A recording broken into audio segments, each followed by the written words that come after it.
Good morning, good afternoon, good evening, um, good day. Welcome to all of you, ladies and gentlemen. Want to welcome you to SKTV. Today is April 28th, 2022. Welcome, welcome, and welcome. Um, Today we have a lot to talk about because there is a lot going on in our country, Liberia. There is a lot going on around the world as well. So we want to welcome all of you this afternoon to some of you, especially those of you on the East Coast. Want to welcome those of you in Australia,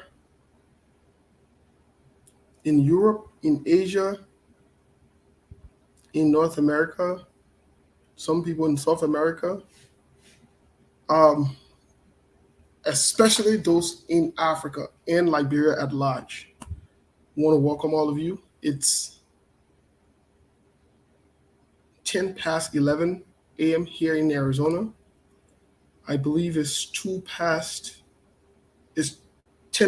2 p.m. on the East Coast.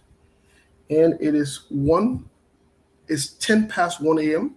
on the West Coast. I want to welcome all of you.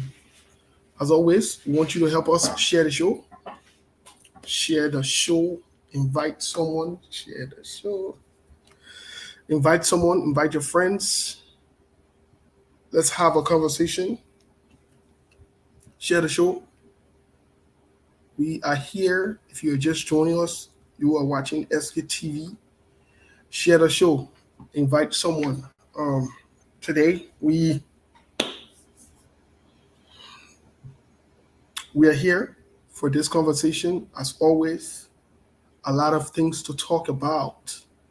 As you can see on the heading of the show, the topic, what are our options as Liberians, especially in terms of leadership? What options do we have? Share the show, invite someone. We want to recognize the Liberian people as the most important people on earth. We do. We definitely do, and we mean it. We want to recognize the Liberian people. But most importantly, we'd like to recognize the Liberian women as the most beautiful women on earth.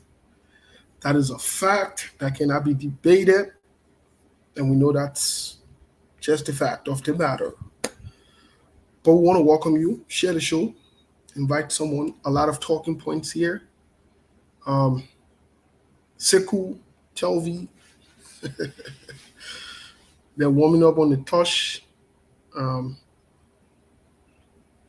let's invite others. Let's invite others. We have a lot to talk about today, ladies and gentlemen. A lot. Just a lot to talk about. So we want to make sure that we're reaching people as much as we can. At some point, we'll have Jay Randy joining us as one of our contributors or one of our guests, however you want to term it. At some point, we'll have Jay Randy joining us. A lot of things going on. There are a lot going on. There are a lot going on around the world. But there are a lot going on in Liberia. We also have some announcements for the weekend for you. Very good announcements. We've secured and we are securing for the weekend. We're ready. We are ready. So share the show.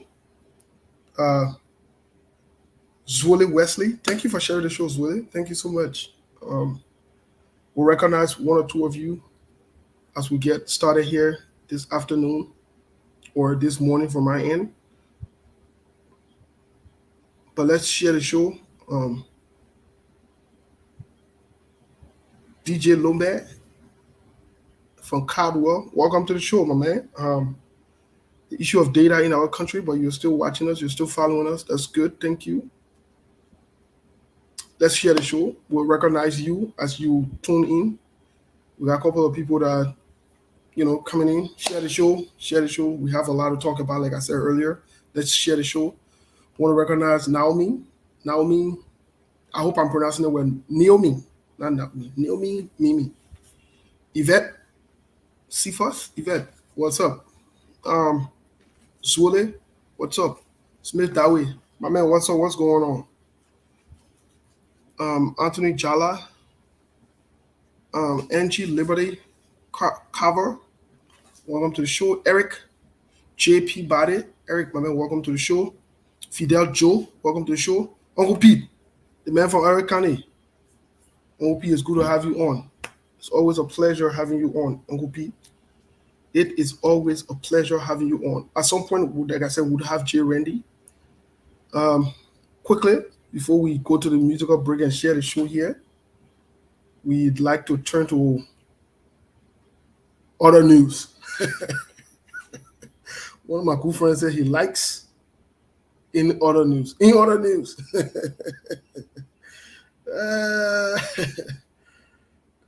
Well, in other news,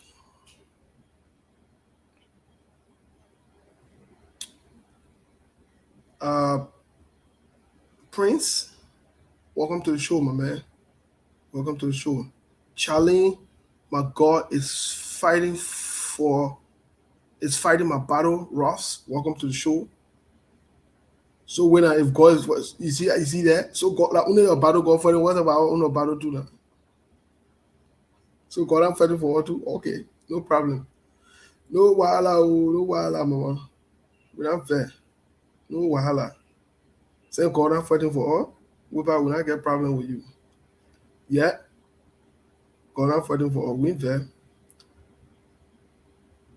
Win there. But yes, let's share the show, please. Let us share the show. In other news, the U.S. is doing everything she can to hold a bunch of leaders accountable.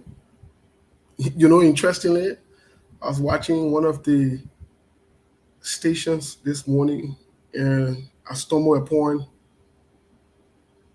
Akaras Gray, Representative Akaras Gray. And the reason I'm bringing up his name is because, these guys do this shameful thing. Prince T. Zion, welcome to the show. Following from Oro. Welcome to the show, my man. Welcome to the show. These guys do this shameful thing, this embarrassing thing, and they think they can play the regular politics or they can do the beggar rest politics to our people. I see him. Good gesture, though. Good gesture. I try to take food to the mosque and so forth. Good gesture. Nothing wrong with being humanitarian. But let me say this to my brother or my friend Akaras Gray. Oh, man. The line you and Thomas Farah lie on Cabinet Janet ain't going free yet. If you like, you can go bring the whole horse, the whole country full of rest and give it to our people. They will still not vote for you. Just so you know. So all that small technique that I see you carry on because the election's coming, we know what's good. We know what's up, yeah? We know what's up, brother. But yes, so there is a lot going on at once as we speak. There are some members in the United States that will be held accountable or that have been held accountable. And we're watching how democracy is being played in our faces around the world here. Interestingly, also,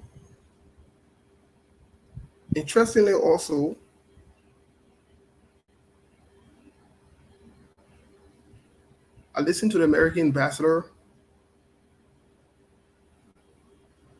and I'm seeing some of the questions. Victoria Mitchell, welcome to the show.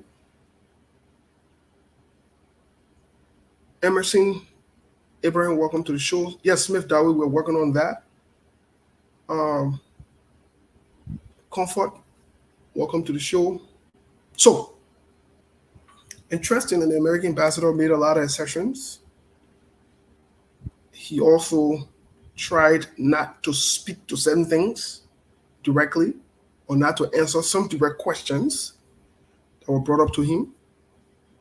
And I see some people bouncing around, the American ambassador.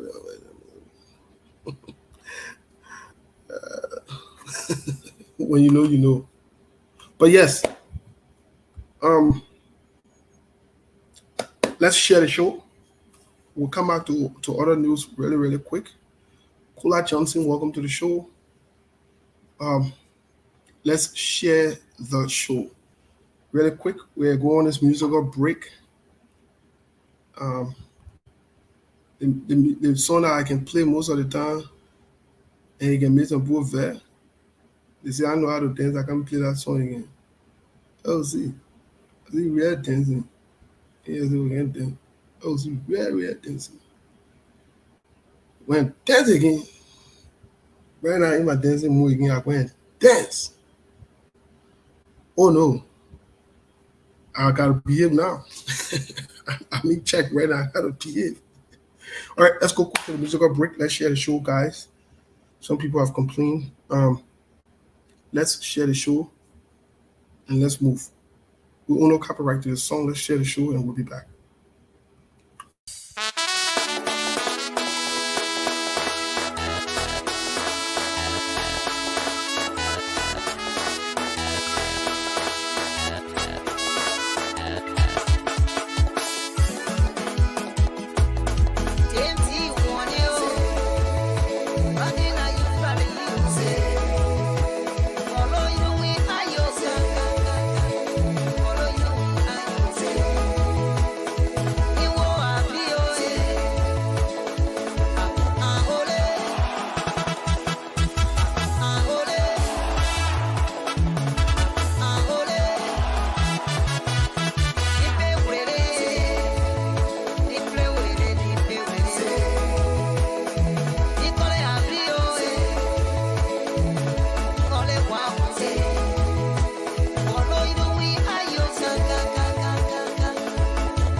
Okay, welcome back to the show. Um, really, really quick. At some point, Jay Randy would be joining us. Interestingly, so let's bring you some. Let's bring you quick announcements. Really, really quick. We'll recap some of these announcements for the weekend. We have two people already lined up. Just so you know, the issue of SKTV, we're still working on it. So we're still impacted and affected some way somehow, but it's all good. We're still working on it. So let's get to just before we get to the announcement. Let me get here. Sylvester Dagwe, welcome to the show. I hope I'm pronouncing your name well. Celestine, welcome to the show. Um, Famendi Donzo, welcome to the show. I hope I pronounced your name well. Ellen Paul, welcome to the show. Ella James C. Ply, welcome to the show. Musa M. Kamara, welcome to the show. Annie Topa, welcome to the show. All right, so I hope I've recognized everyone, but it's important for us to, so Saturday would have Eloshus tour, Councillor Eloshus tour from the ANC. We have Councillor Eloshus tour on Saturday. He will be here with us. We'll be discussing a lot of different things. Yeah, that includes the trials and so forth going on. We'll speak to him about it and other national issues and the ANC and CPP, whatever however you want to term it. However you want to term it, we'll speak to him about everything. Everything would be covered. So Saturday, don't miss it, the same time, same place. Sunday, we're having a presidential aspirant or candidate in person of Medela Cooper. Sunday, Medela Cooper will be our guest here.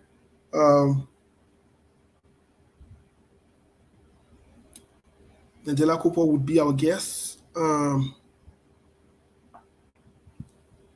Sunday. We talk about a lot of different national issues as well.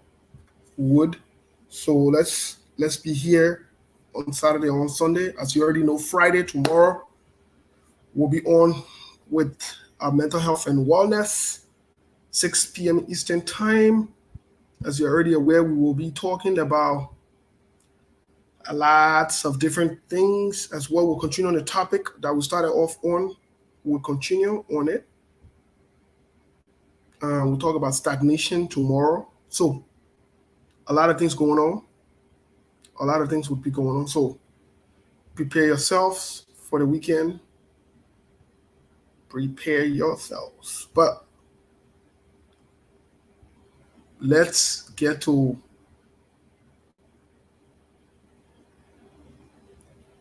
what's at hand. Let's get to what's at hand today in our country. Let's get to some of the vital and important things that are at hand. We want to first of all start with the RIA. But before we start with the RIA, we'd like to go back to the topic for today that we'd like for you to keep in mind. What are the options of Liberians in terms of leadership? In other words, what options are we left with? Many Liberians would say today that with the current climate, the way politicians are behaving, with the infights in the CPP or the opposition, however you want to term it, they wouldn't want to participate in elections. They don't want to be part of it. The question is, what are our options? What are we left with? Because I don't care what we do as Liberians. Yes, you might not want the current president, you might not want the current leadership. The country still has to be ran some way, somehow. The country has to be taken care of. So, what are your options? What are you left with? Who would you vote for? Who would you support? And why? These are questions that we need to start thinking about. Because let me say, whether you like it or not, this current leadership, President George Weah, they seem like they're doing everything but to not be reelected. So, what options are we left with? If you were to say you are not voting for George Weah today, what options would you be left with? And why would you consider that option you were left with? You need to think about it. Why would you even convince someone? Because mind you, some of us convince people to vote for certain people. And those people we convinced to vote for certain people, the people that they voted for, some of these people have not lived up to the expectations. So that alone is a problem. So the question now, what options they have? Even as that, some of the things that we also have to think about or we have to consider would be, what do we want going forward? If we're going to consider this option, what are the consequences? If we consider these options, then what are the consequences? What are the expectations? Again,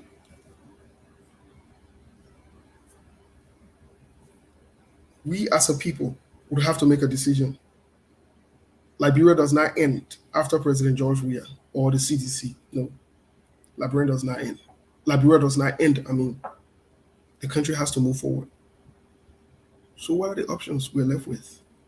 What are the alternatives? What are the alternatives? Are we going to say we are resolved to voting in President George Weah again, only because there are fights in the opposition or there are misunderstandings in the opposition? Are we going to say, let's just give President George Weah another thing again? He already there. What options are we left with? I want you to think about that, because we're going to circle around that question today. And that question will drive our narrative here. It will drive the conversation for the most part. It would drive the conversation here today so that you can make some educated, informed decisions as to what you do forward, as to what you do with your decisions. But one thing I want to strike, I think that's critically important, is we must make a decision. We must get involved with the electoral process. You might be someone that would say, I don't want to write on Facebook, I don't want to come in public or whatever it is. That's fine. That is your choice. However, you still have a responsibility to make a decision to get involved with the politics of your country. You don't have to necessarily be a politician, but we must get involved. We must. If you're a church goer, if you're a Muslim, if you're like Mo Ali, who does not believe in the Bible, he does not believe in the Quran,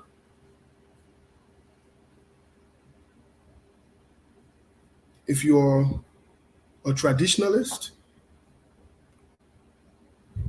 however you identify yourself, we must get involved. We have to. There's too much at stake. We can't sit on the fence. There's too much at stake.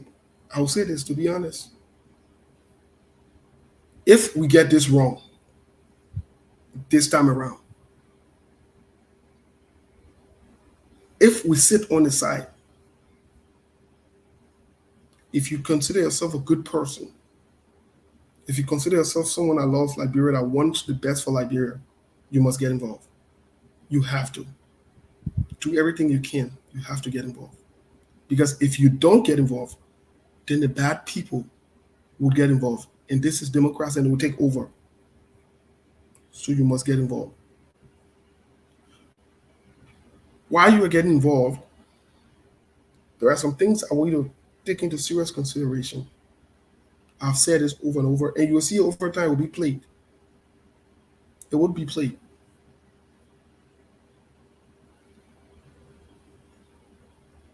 It is unfortunate, but it is the truth, that for 17 years now, for 17 years, 17, that means 10, that means 5, 5, 5 plus 2. So 3 different 5s. For 17 years, 4 people have ran the country. They were in charge, or they are in charge of the country.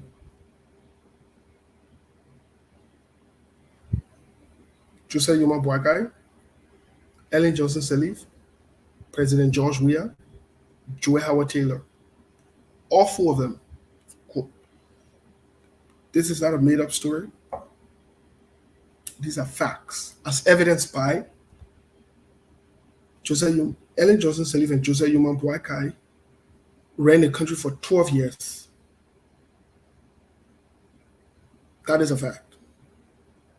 It's not a made-up story. It is a fact. 12 years. As evidenced by, while they were running the country for 12 years, Joe Howard Taylor was senior senator for Bon County. President George Weah became senator for Montserrat County. Before he could become senator for Montserrat County, he was one of the serious contenders. Came second, or I stand to be corrected, the political party he led came second twice, going to the runoff. So that means he was around politics all this time. He was around politics. All of these times he was. Fast forward.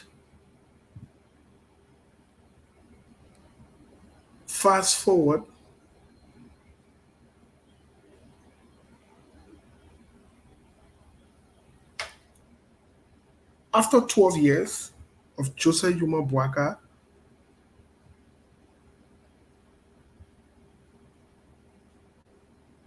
and Ellen Johnson Sirleaf, guess what happened? Joe Howard Taylor and George Weah takes over. They take over, I mean. Both of them take over. 5 years. When they take over, I know some of you say that lie. Oh, yeah, I ain't let it go on them. Oh, I ain't do this, I ain't do that. Okay. If you still don't believe that they took over, listen to Joy Howard Taylor. Listen to what she says. Listen. I want you to listen. Unfortunately, I can't put the video up, but listen. Amen. Our Kapana, Honorable A. Marvin Cole, coalition candidate for Senator for Bon County. Our superintendent, our development superintendent, our president of Boca, other county officials on the dais, incoming leadership, our city mayor, our beautiful city mayor, people of Bon County, please have your seat.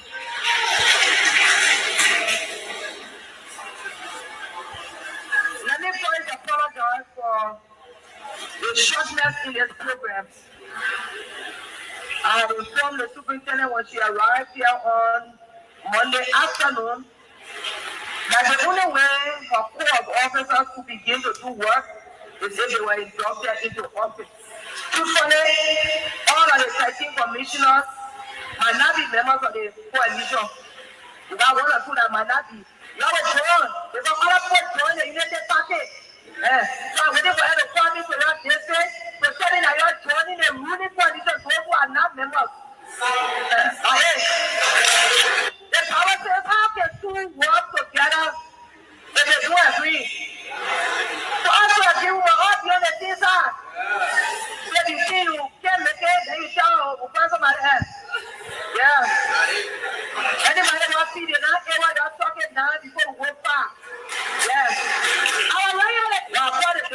of the commissioners. And some are not in the coalition, they see I want to talk about that. So you're just we all had in your own mind. So show you the fact that some people sitting here and not member of the coalition, I mean, we got nothing our against you. Because then I will accept everybody. What you have done to me? Nothing about that. Nothing you do about that. With the main element from the CDC, our superintendent, and all of the other local government officials. Because they can say the our government. We are coming to our best right to other people. Now what time to eat? We eat, but we eat in a way that everybody will be able to eat. Well, folks, you heard your vice president, your current vice president, Joy Howard Taylor, like I told you. She's been in the corridor. She's been around. These are the people that have run the country for 17 years. Let me tell you something. Whether you like it or not, whether you want to hear the truth to some of these things or not, these things remain. They're not going away. They're historical. They're facts that cannot be debated. You want to argue? That is fine. But you heard your sitting vice president, her recession. So for 17 years, we've had two groups of people that have ran the country. Let me say this to you. Whether you support President George Weah, you support Joy Howard Taylor, you support Ellen Johnson Sirleaf, you support Joseph Yuman Boakai. Let me say this to you. All of them, whether that looting, whether that corruption, whether that retrogression, whatever you want to, however you want to term it, all four of them are culpable. That means, in other words, all four of them contributed directly and indirectly to where the country is. All these four people. You can justify, you can make excuse for one of them, you can pass around and cause noise for another. The fact remains that when you give one of them the opportunity to lead, they recruit their people. They do. They recruit their people. Or there's something that some of you probably don't even know. And that's going to be corrected. That Vice President Joseph Yuman Boakai children, they work for the current government right now as we speak. Yep.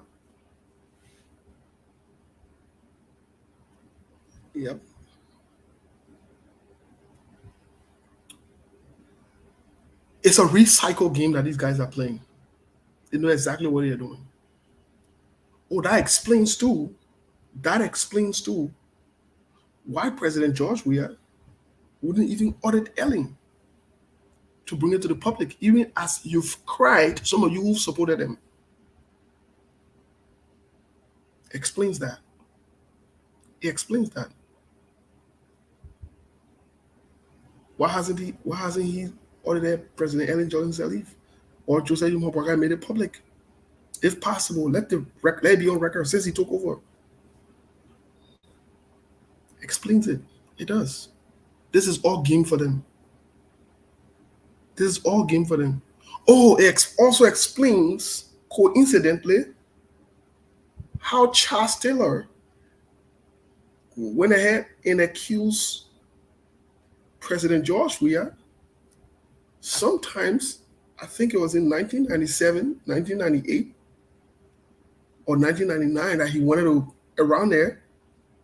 to be president. But coincidentally, George Weah picks Charles Taylor's wife for the vice president. This does not make any sense to you. Okay.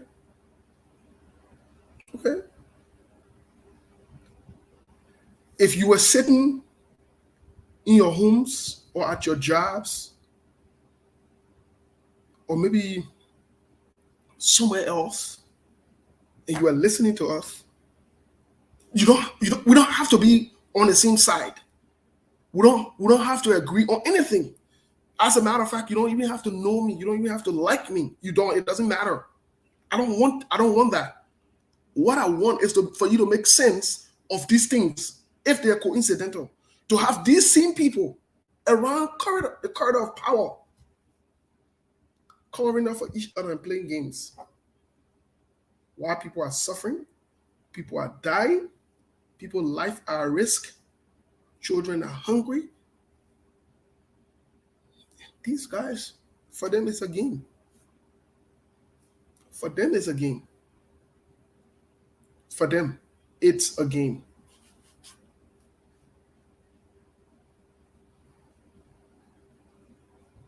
For them, it's a game. For them, it is a game.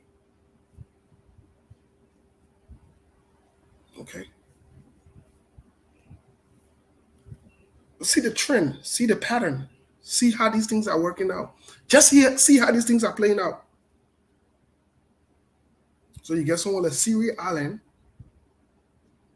who was one of Charles Taylor's handboy, that tells you certain group of people will not be in power.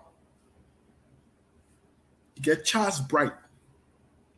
You got all these guys that were quote unquote advisors to Doe, advisors to Ellen, or working in government with Doe, Ellen, and so forth. All of these guys, they're together, they're back again. Guess who they're working for as we speak? George Weah.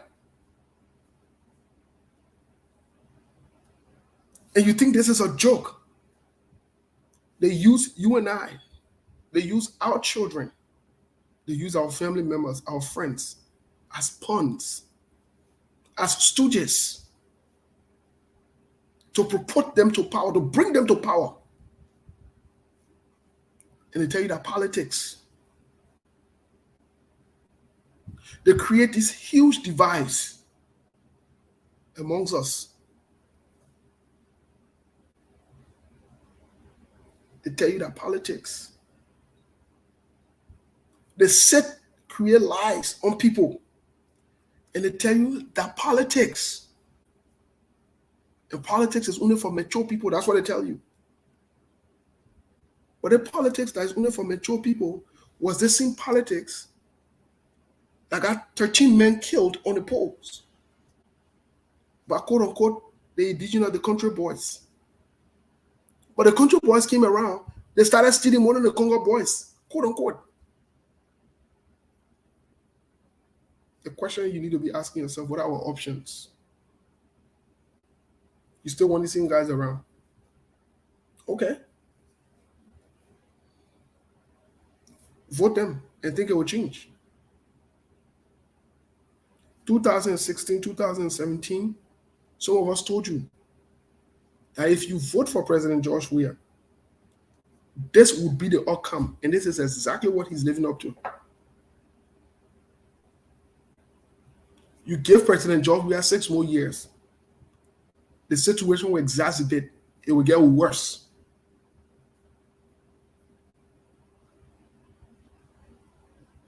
It will get worse. You get Joseph Yuma Boakai 6 more years to make it 18.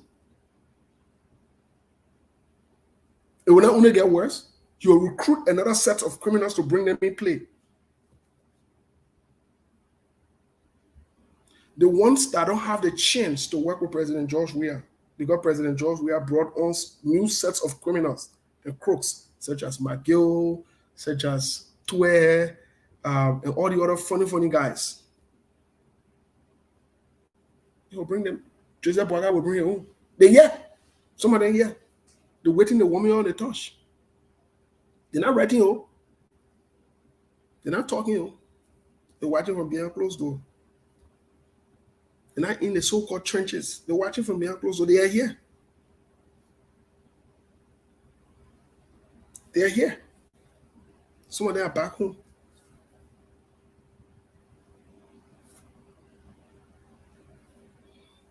More, Augustine Moore, you not denounce a religion. You not see nothing yet. Few days ago, I was on a show before Moali made that pronunciation. I think I was on the same show. You know how I call Moali? I term Mo Ali as a confused crook. That's how I term Mo Ali as a confused crook. I term him as a confused crook. Before I bring in our guest, I wanted to make this presentation maybe for you to think about it. For you to think about it. I want you to think about it. These things are not mutually exclusive.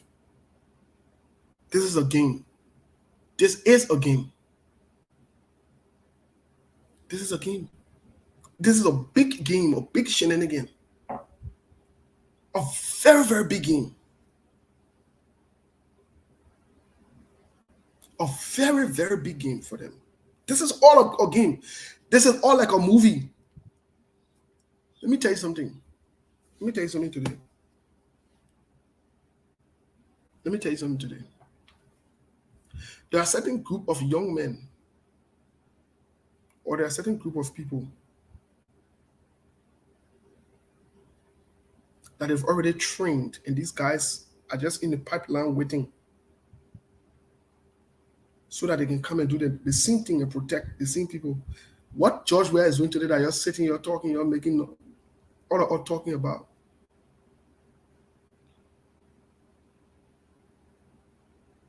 What George Weah is doing today? George Weah was groomed to do what he's doing today. He was groomed to do it. All that thing we used to see, CDC or whatever it is. George Weah used to be taking money on a call. Ellen used to be getting their money for the protest. The Mo Ali, the Costa, the what the other one in? Patrick Honda. Look, all these guys, these young guys you see that you're running around with, they are very, very dishonest. These are the next group of people that they've groomed over the years to bring around. And you're not a joke. You who know better, you better abort this nonsense. Because your children, my children, our great-grandchildren will come and bother with these same guys. Just how you see Ben and you and other people there around. This is not a mistake. See, Allen and I around because it's a mistake? No. You know how long these guys been around? Do you know? I have no clue. You know how long Samuel Jackson has been around? Do you know? I ain't see nothing yet. This is a big plan, a big plot that these guys are operating.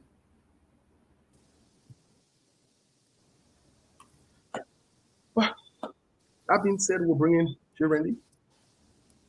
What's up, Moses? J. Randy, yeah, my man, what's going on? Not too much. I'm just having a very good day today, and it's a very good weather out here. As you can see, I don't think I have a capability to do that for you guys here, but I'm having a very good time here, and I'm very grateful to God for the opportunity. And thank you so much for giving me the time to talk to your audience out there. And what I would say to them, mostly before we begin, I might not be live, but if you don't mind, maybe I will turn the camera off, and when I feel very comfortable, they will appear to see me again. But I'm sure that many of them know who am I already. So if that is okay with you, we can go ahead and have the discussion. But I will let you know when that time comes. Most definitely. Thank you. And thank you for, always availing yourself whenever we either need to have a conversation or we need to talk to you and we call you. You always make yourself available. Thank you so much, J. Randy. Even at the last minute, Yeah, you always on our invitation. Thank you. Thank you for that. you're welcome.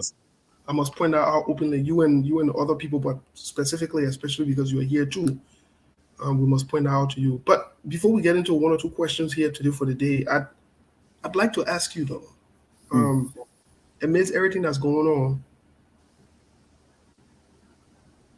and we still have to get into elections, whether we like it or not. The country got to move forward. After George Weah, after CDC, the country still has to move forward. Mm-hmm. What are our options? What are we left with? Well, what we have is what we have to reassess. Okay. Because the mindset of the voting population in the country is not willing to graduate from the stagnation of loyalty to the level of independent mind. And as long as we continue to teach, we're not going to achieve anything because the current population of voters have already been drilled, have already been trained to not look the other way. So as far as the choice go or the choices, um, there is not much option left there. The option is with the mind, not with the people. And the minds of the people are already made up as to who they want. And who they want depends on how they benefit from each individual. Like you play the audio of Madam Joa Howard saying, "This is our time." That is our time applied to a fraction of the Liberian populations, and people benefit from that. The mind. Okay. So that means essentially you are saying that we have to deal with the hands we have now. Yes, you have to do what you have now because the people who's supposed to make the best choice. Take, for example, a strong Liberian who is well seasoned, well knowledgeable, can make Liberia a better country. When he leave from Europe or leave from some part of Africa, the United States, and get to Liberia and say, hey, I can make the country a better country. What is the likely chance of the mind of the people back there to say this candidate is the best candidate than those that they already know? So when you look at how preference the voting population turned out to be, it don't put you in a category where you have more options to exploit. But in other countries, it will help. And one of the impediment that causes that is illiteracy. And, we are politicized and we are integrated what I would describe as political illiteracy. Before it was cultural illiteracy, but we thought that people into politics were going to use that opportunity to educate our people. But they have realized that, keeping them at bay, keeping them uneducated will help them. And when you keep people uneducated, you are actually downloading illiteracy among them. So they have figured out that the illiteracy and the economic condition they continue to keep our people in from time. They are integrated those two indicators into the minds of the voters. So that limits the option of them making a better choice. Okay. That is an interesting. You've made an interesting statement, which I think would lead me to my next question here to you, Randy. I think even before I get into my next question,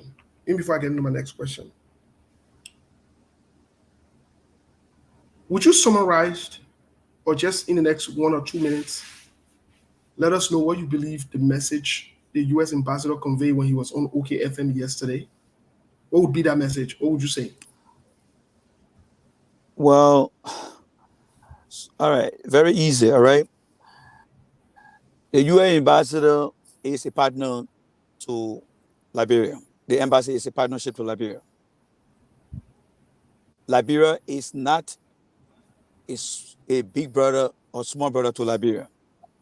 They are equal nation, so to speak. How you got the white man, the black man. We are all equal. America is 244 years old. Liberia is going to be 175 years old. That's a 69-year difference. Let's set that straight. Joseph Jenkins Roberts was an American citizen that became a Liberian president. The issue of good governance lies with transparency. And in order to maintain transparency, the government of George Weah must do everything it takes. And in order to get everything it takes and do everything it takes, he needs to work with the people. And then lastly, George Weah appearing on the White House lawn is not a priority to the American people, and the American people need to understand that. However, George Weah have been given a lot of opportunity, and the last opportunity George Weah has now to win the election, they went to a summit called the Democratic Summit, where Mr. Weah made pledge as to what he will do as president of Liberia. And there were selected presidents from Africa and other countries that made that pledge. It had been recorded by Joe Biden administration. And according to Mr. McCarthy, if George Weah doesn't attend that in-person summit, that means not only George Weah fail, but we Liberian fail. Those are the basic things that I took out of that entire interview. Okay. So I want to circle back on this on something you said because that's critically important. I think there is something that I don't want to say it's coincidental. I don't want to say it, but I think it's well orchestrated and it's been happening for years, such as voter frauds, electoral frauds, and so forth. It brings me to my point. Remember one time the U.S. ambassador, the same McCarthy, said something that was interesting about voters' machine has been given to Liberia, yet they have not been used, right? Yep. In the same token, you said earlier on, the voters are illiterate, and so sometimes, but long story short, Prince Johnson said something very interesting, that he knows what happened to the 2017 election. As a matter of fact, he jokingly made an example of how during the 2017 election, his wife himself voted somewhere. When the result came, it reflected that his wife did not vote for him and he did not vote for himself. And he started to laugh. That caught my attention. The reason it caught my attention is it tells me that even if the Liberian people were to put the effort somewhere to vote, these guys have found some kind of way to manipulate the system or to manipulate the numbers as to fall within their favors. What do you say about that as opposed to what you said concerning the Liberian voters when it comes to our options, our choices? Because that is the risky part. That is the danger when there is no transparency in our elections. What do you say? Well, it is a tragic time in our life and in the new direction of our country to see God like Prince Johnson, who did not follow any democratic rules, to continue to be a major player in our election. And that also factor in and prove that we got more to do because the illiteracy rate in our country continues to increase as the literacy of our country continues to remain unmovable. It's stopped. Prince Johnson, in my opinion, is not a stable guy to be taken serious. However, the illiteracy of our country put him in a category that he should be taken serious. And the reason is simple. People feel that he's the god for Nema County. They still believe that. But what he has done for the past 18 years, and I learned that he's running again, that will put him in the bracket of President Todman. If he does get re-elected to serve for 27 years, if he doesn't die before that 9-year ends. But nothing he has done for the people of Nema County. He has used them as a bargaining chip to only maintain what he has as senator, but not providing basic needs, health, education, and other things that people need in a county. So what he does is, like what you said, he uses those tactics as a bargaining chip because people know him to be a troublemaker. And he has been very successful in doing that. He did that with adding 2 terms to get elected. He did that in the first time of George Weah, that if Weah win, it would be all rebel war with fight. The same Prince Johnson man who said he went to negotiate with Weah not drinking golden gin all day. So he uses these things to gain political relevance. He like a union within our political system. He and Bernard Uri. They come up with this scam to draw the people's attention because of their past. And of course, they have a brutal past where they intimidated people. And then they also have a political past where they say things and they become major player of the election. And again, the indicators that continue to empower him to do those things is illiteracy. Because if the people say we cannot vote for that man because he has no power, for example, the Civil War of the United States told him, we do not want you on that armed service committee. That message came from an intellectual society. And guess what? He caved in. He couldn't put his tactics on there. So you see the difference between an electric system of governance and a literate system of governance. It tells you how things are done. Okay. Well, So thank you. let me just close the camera a little bit and get something quick, Moses. So go ahead. I'm listening to you, sir. Yes, most definitely. So I have a question here in regards to the current electricity issue at the RIA, but I see a different take, and I want to bring this take to the public, and I'll ask Jay Randy. I want to open your eyes to something because this is very interesting. In as much as I'm concerned about what happened, but I'm seeing a pattern of something that's even bigger. And let me say this again. What we saw or what we listened to from Brussels Airlines yesterday, it's interesting. But also, I wanted to point out something that we also need to look out for. Let me get this to Jay Randy in the public.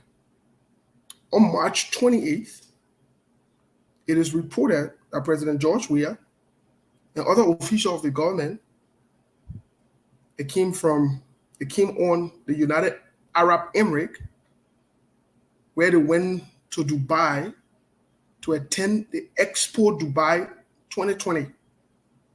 That particular day, they arrived at the RIA to darkness. They arrived there to darkness. And I'd like to read this quote really quick from Mr. Martin Hay, who is the managing director from the RIA in an interview. Listen to what he said. Quote, "This is an international airport, and we have serious challenges when it comes to running the airport. I had to buy 2 brand new generators. At times, things get bad. But what makes you a good leader is how quickly you can put things together and make it better for Mama Liberia. We have serious challenges when it comes to running the airport. It is difficult when you run the airport on generator.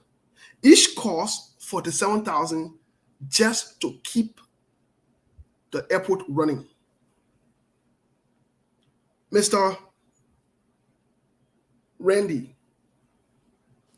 Yes, sir. Yes, sir. My question to you is, from April 28th to yesterday, that would have been practically 29 days, almost a month. What would you characterize this as? Is this a lackadaisical, don't care, mixed priority, or so forth game that's going on with the government, or is this a game that is being played? And I'm bringing this part in the part B of this because I want our audience, I want them to really open their minds on this. Or is it a game that is being played by Samuel Twe, Nathaniel McGill, and other people at the expense of them getting so many millions of dollars that they've said accordingly that will be needed to make sure to run or maintain the airport to keep electricity? Is this a game? Because it is interesting how it was Costa. I know some people say, "Oh, it doesn't matter. The messenger doesn't matter." It matters. Because remember the book, the famous book that came out in a few days. And we have Professor Emmanuel on. It was Costa who, I think, talked about this or brought it up or whatever it is. And I think someone sent me a text message where he was taking credit for it, lead and follow and this and that. But long story short, what do you think this is? What do you think this is? Well, first of all, I will rule out who the source of the information is, Moses. Okay. And let's focus on the risks and not on the glory. The risk here is there are people above 20,000 feet up to 25,000 feet on a plane. That is the higher risk. That have flown from a country and about to land in Liberia. Mm-hmm. And to their greatest surprise, the necessary tools that the facilities should have in order to do a safe landing are being put at risk.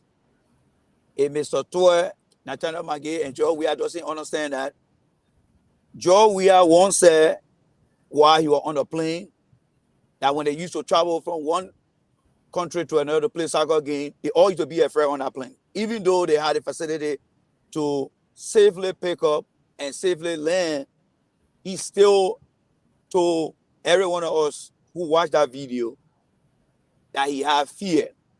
So if Mr. Weah actually understand that international flight that fly over our country with the hope of landing are complaining about bad landing script in terms of no electricity. I don't care who own our news. If Mr. Weah and his team, or like you said, Samuel Tour, are using that tactics, then I think it is a very dangerous game. Mm-hmm. And from what you're saying, if the airline get to know, Mr. Weah and Tour then can go to jail for that. You don't play with people's life. So if Costa is in that same category where he wants to facilitate the process of spreading the news with the hope that they will get money to fix it, people's life are at risk and they are not only Liberians.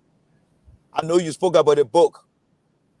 That book that Mr. Costa posts out there, and they say Kama is a bitch.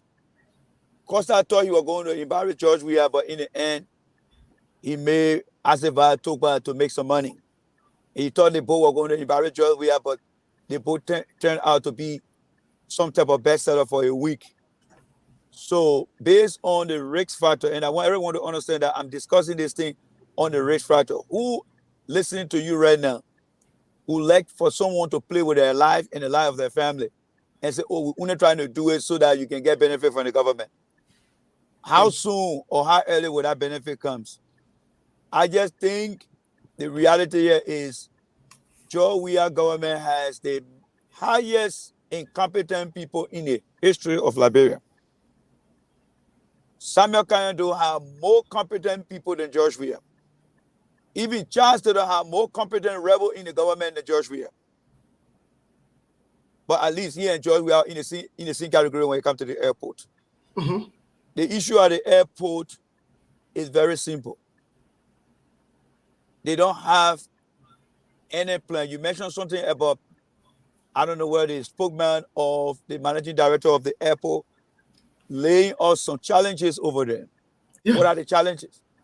Are those challenges in regards to human capacity where they don't have trained or technician engineers?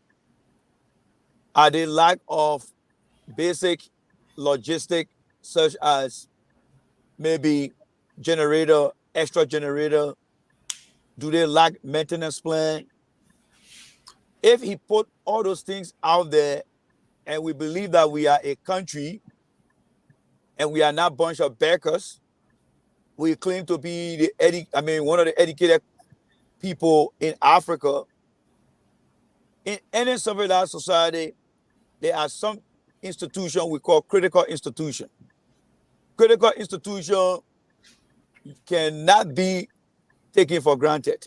The airport, number one, it is a critical institution to our country. The Freeport of Monrovia is a critical institution. The health ministry and the health institution are critical. LPRC is a critical institution. When those institutions are complaining about some type of shortages, it is important that the government pay attention to those things. Well, Randy, I'm sorry to interrupt, but I gotta throw in this point really quick while you move on to answering this question, and that's a good point you brought up. The managing director, Mr. Martin Hills, he was vague on the challenges, but yet he pointed out a figure and was more to like logistics, because he said it costs about 47,000 United States dollars to keep the airport running. He wasn't specific on for how many days or how many months or so forth. But he also stated to us that the airport ran on generator. But here is something interesting that I also find concerning McGill. Right in that same interview, this is what McGill said. Nathaniel McGill puts the cost of the project of the airport around 22 to 23 million within the period of 6 to 7 months, especially with the involvement of the legislature.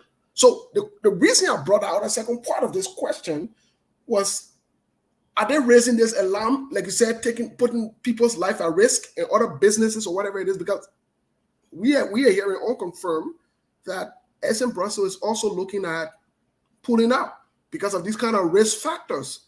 Now, mind you, on the 30th, which is Saturday, Air France is going to be going. Look at what Samuel Touré also said. For Samuel Touré's part, he said the airport ran on generators for 15 years, which he said is unacceptable in the 21st century. So these two things, I mean, some people might think that maybe somebody is trying to just go after somebody, but these two things are not mutually exclusive. And these guys are reckless. They'll put people's life at risk to get money and to make money. So we have to consider all factors here. These guys cannot be trusted at any level, and the people they work with will do anything, especially to get money and to stay in power. So I don't know what you think before we go on to the next section. Yeah, let me try to unpack, because you really packed a lot of stuff. So let me try to unpack it. But I will begin to where the interruption came in from you. Right. So the managing director is there to manage the airport activities, the daily operation. That means the manager of operation, the manager of inventory, the manager of customer service, they all should be reporting to him in order to collaborate a smooth operation at the airport.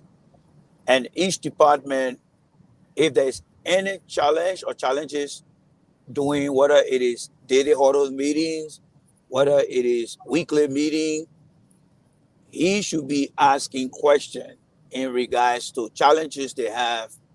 What is the quick fix?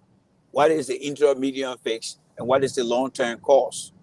And collectively, all those things in terms of equipments, other services, we have a price tag on it. And then we have to collaborate the cost to see how they can meet their internal budget and what they can get from the central government. So on the issue of where you mentioned that he only came up with a specific figure, I would be very interested in two things. One, is he leaving out what are the things that is needed? Because he afraid to tell the Liberian people that, hey, we don't have fuel for the generator, and it's going to cost us 200,000, and we offer you, there are times that the airport will not be having light. Well, that comment, while it is true that it is a need, it also creates pandemonium. What? You want to tell me they're using generator over there? Or is he coming up with this figure without even carrying out any assessment from any of his other managers that report to him as director of the airport? We also need to assess that too. Now, when it comes to the issue of Nathaniel McGill, when Nathaniel McGill became some type of auditor to verify what is needed and what is not needed. Exactly. You know, these are things we call cross-function in our country. And this gets going to speak to some of the things that I can say that Liberia will not be a better country than 2065, because what I'm saying here right now is people who support Nathaniel McGill will say, that man looking for a job, but they ain't getting a job. That's why he talking like that. But they will not understand what I'm trying to say. So I think the overall here is this: the Liberian national legislators, who are representing the people across all 15 counties and the other districts, if they really believe that human life matter, those critical institution I'm talking about, when they sound any alarm from the critical institution, they need to call for a quick section and bring to the chamber those things. We were here the last time we saw the airport going off, and it became a discussion. But it became a discussion like it's temporary, seasonal discussion where we talk about it. You, Sekou, T, you had a conversation. Everyone across the different platform had a conversation on that. But what has Mr. Weah administration done? We don't know. But what we do know is a reoccurrence of this thing.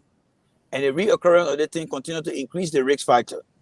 Right. And airport airlines that run in the country, they are very concerned about risks. Every airline you see, just how we insure our cars, airplanes are insured. And if you're traveling into difficult terrain, your insurance for your airline will go up. What is happening from Liberia now? SM Brussels and any other airline that is traveling to Liberia, their insurance premium will go up because of the risks. They will say, if you got way to take the risk, fine.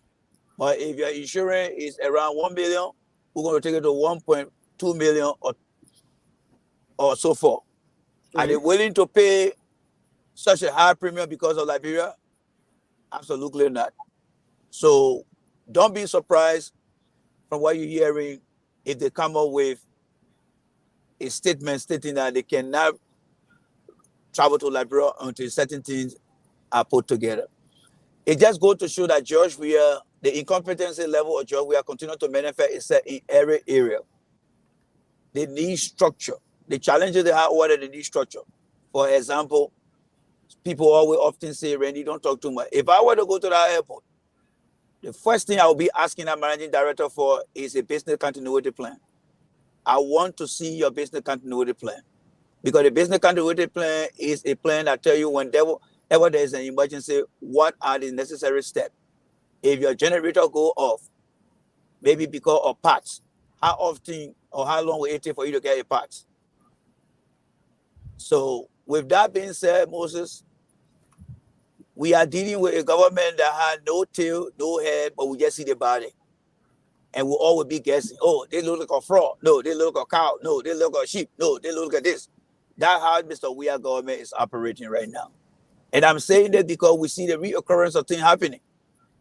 The reoccurrence. When you drive in a place where you got ticket for the first time on that road, when you go into the next time, you be careful because you know the cop is down there. But when you continue to drive that down, then it means that you are a risky driver. They have to suspend your lesson.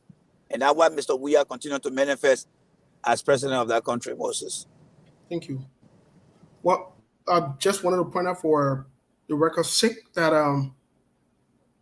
the same incidents of no light.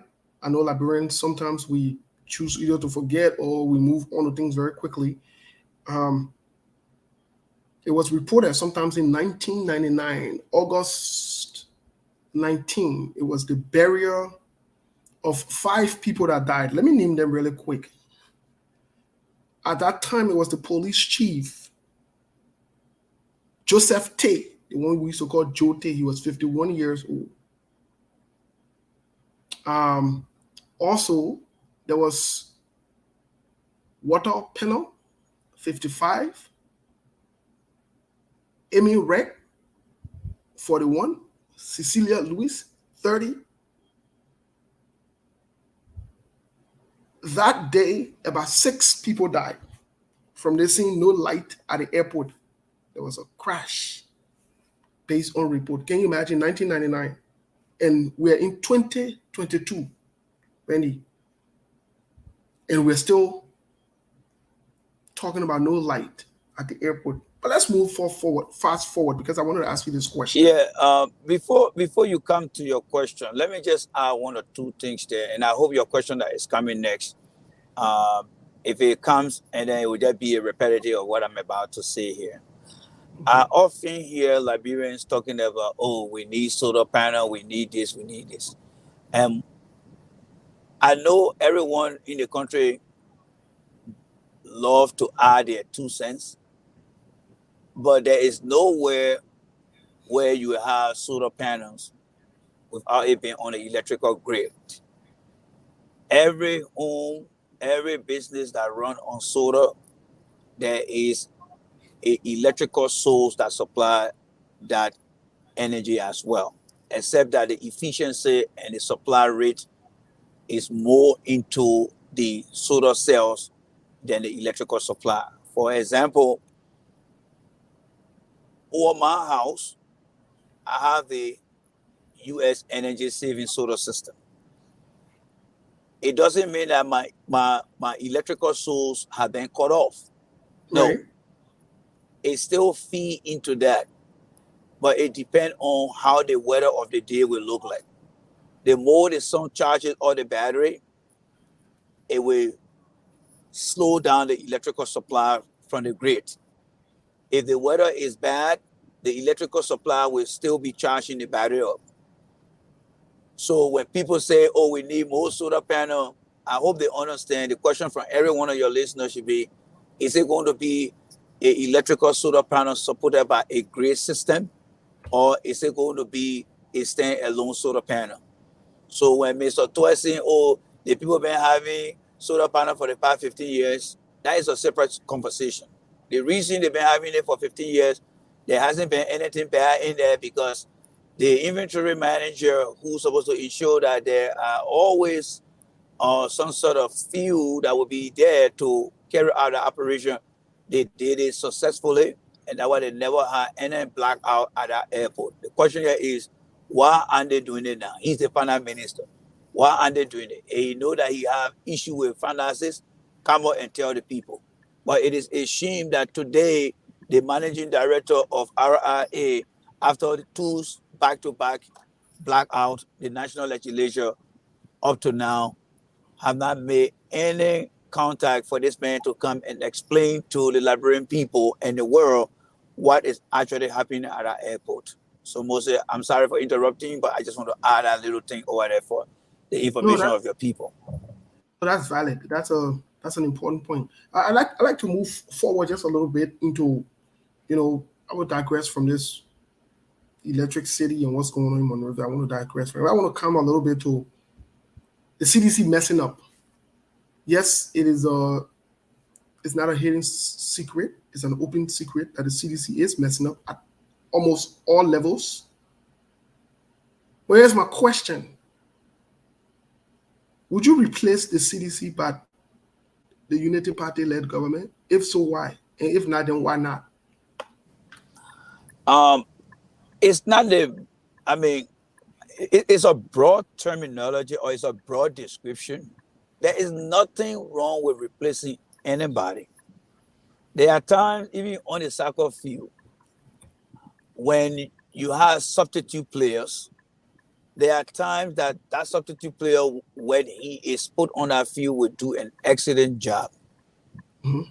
But is that substitute player really ready for the game? That's the least to say, because you don't know who that substitute player is. But as specific your question is, the Unity Party, these people left power after 12 years. The basic question here, let's forget about Ellen supporting George Weah. If the people of Liberia knew that Ellen and Boca did an excellent job, Ellen could support Weah, as long as the people know that Boca worked with Ellen. And together, the president and the vice president did a very good job. Do you think Ellen's support for for Weah would have been a possibility today? No. There are many mistakes that Boca accepted as vice president and never became vocal, even to the extent of resigning. Let me say this to you, Moses. Benedict Warner Before him, Tobo had another vice president. Those guys did not agree to Tobo until Tobo alone. That's why today, when you have a 1980 coup, no vice president was killed because Tobo fired his vice president. There was no vice president. So in our history about that 1980 coup, no vice president was killed because the vice president and Tobo did not get along, and Tobo asked him to resign, and he left the country. So that is not something that is unique to Une Joseph Boyka. Joseph Boyka brought what he is struggling with today. Employment is by will, it's not by force. Unity Party wanting to replace George Weah. The question here is, what Mr. Boyka believed that Ellen did that he will be better than Ellen? That's the question that people need to ask. As far as we all concerned, Mr. Boyka is still operating on the Ellen agenda. After his defeat, Mr. Boyka has been sitting down there with the Unity Party for 4 years, up to 5 years technically.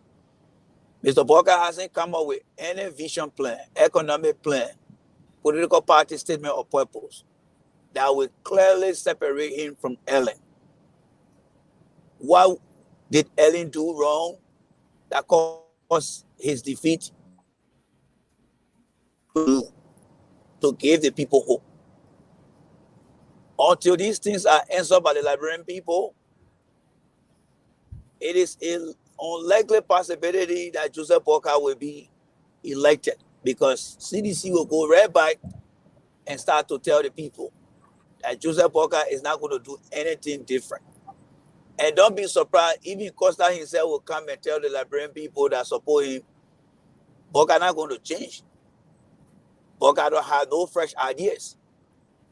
Because when he actually get what he wants from the CDC government, he will tell the Liberian people that Boyka is going to bring the same Ellen people back, and that will take it away from him. But in order for Boyka to put himself in a position that will answer your question, Joseph Boyka needs to separate himself from Ellen by developing his own vision, where he can clearly define and sit behind and have conversation. Because as far as everyone knows, the Unity Party supporters are not discussing anything.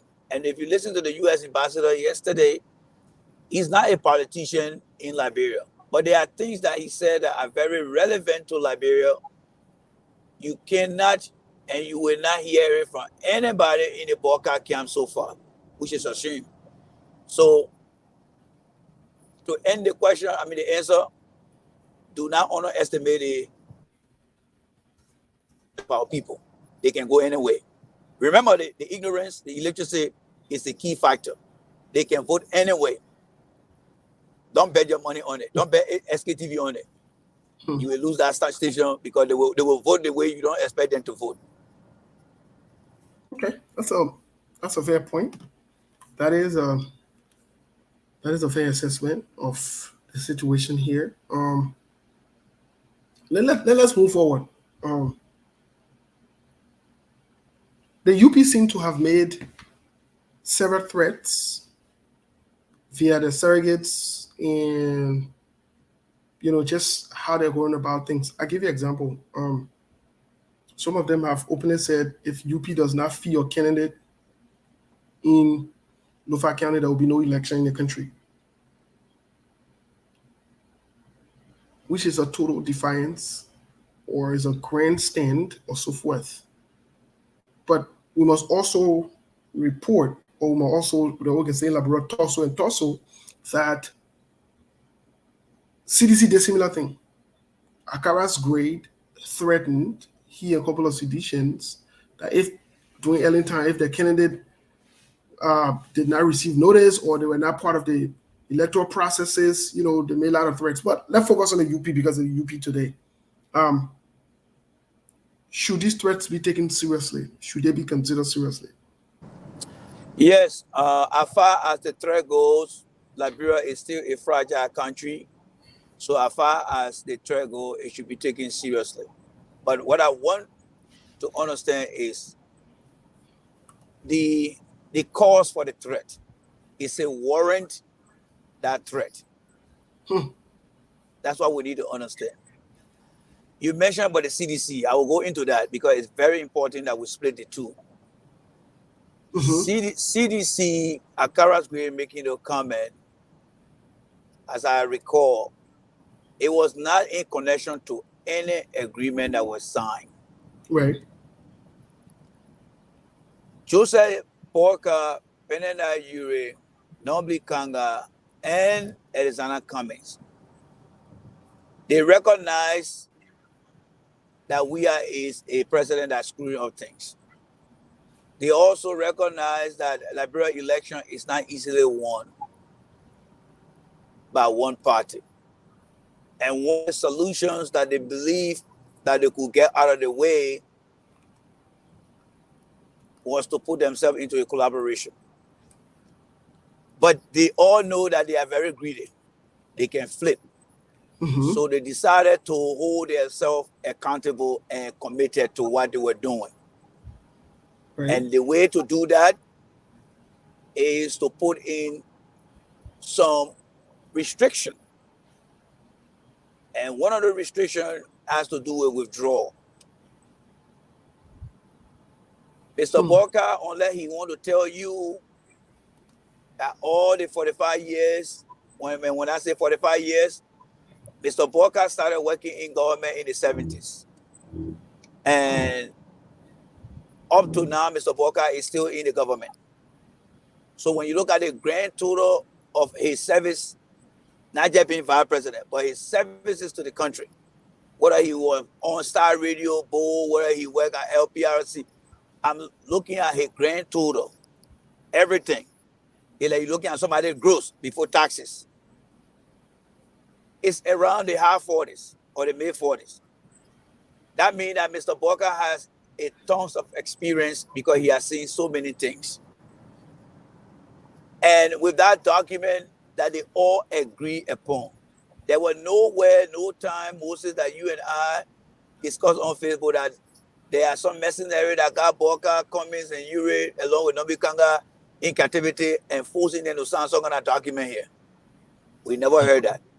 They voluntarily took themselves, crafted their own document, put in their own language, and put in no restriction. You know, they say to make anything illegal is to put it into a policy or a process.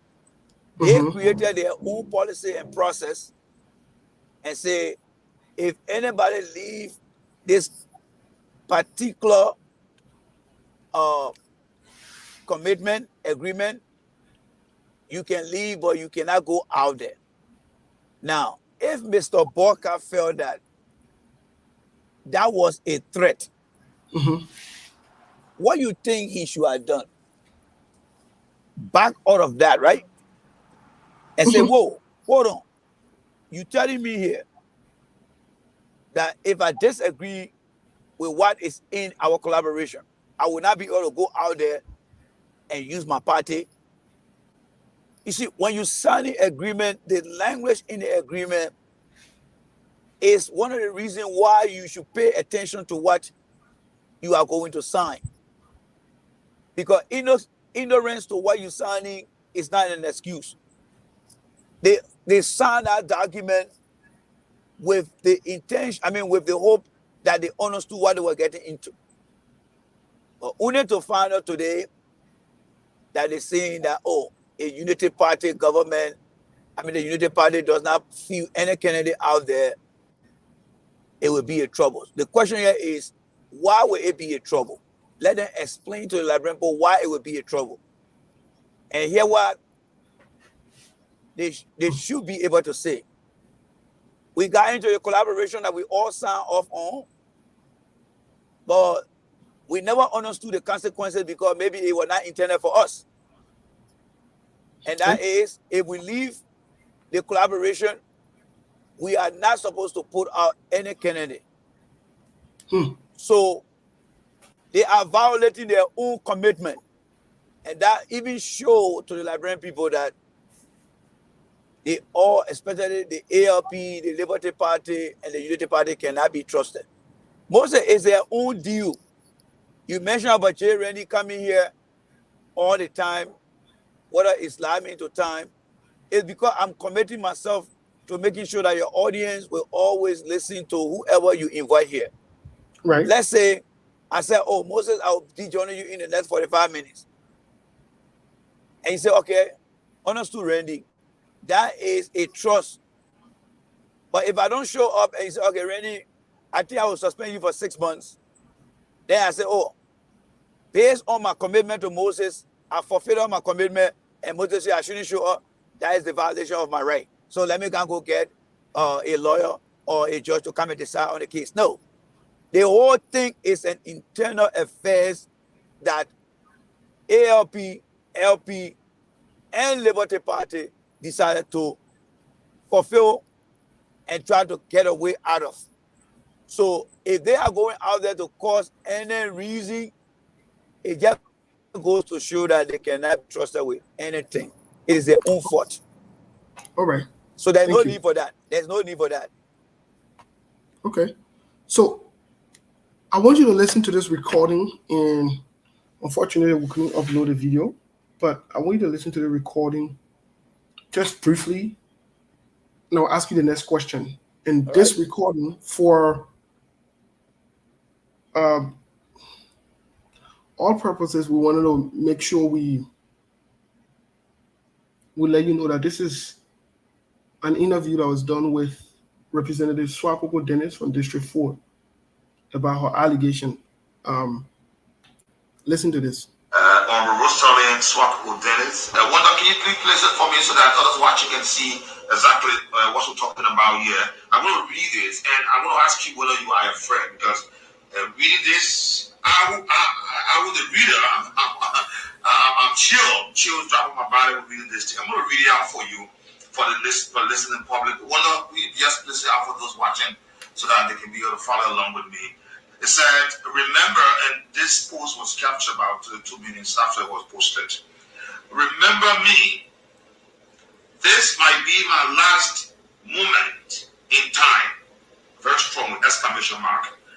I think the king and his worshippers want me. They want me killed. Another strong exclamation mark. They want me killed. They want to kill me. When I'm dead, no autopsy, please, with some emoji on it. I don't know whether the judiciary will allow it. I don't think, because the field of law is beautiful outcome of any nation. But you can never tell. I think they want to kill me. I believe this government want to kill me. Remember me. Remembered, no autopsy, I said. Yes, because the way people... How afraid are you with this? If you've been keeping this since 2020, then others knowing today, are you afraid that this is happening? Even with a wave of mysterious disappearance, death going in the country, others are afraid. And if you have kept this all day long, why have you been a victim? How serious are you taking this? I didn't keep it. During the time it was raised. Okay.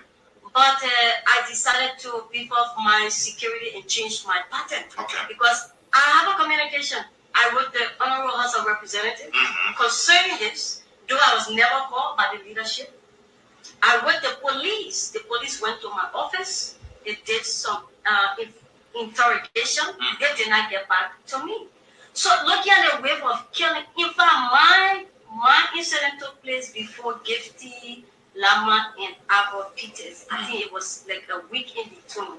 So it makes me to think maybe it was like a serial kind of stuff that has been well planned and managed. Why did I say that? I followed that case carefully, and I recall the president had some assertion. He said even if they were doing man and woman business, that's not how to kill people.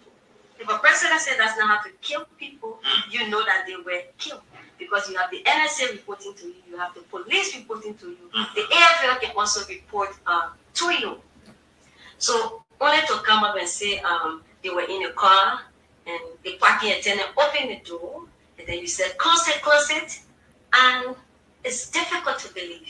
It's actually difficult. Let's go to some focus 10 you have placed on this government that might lead them to say yes. I spoke on this. Yeah, let's go.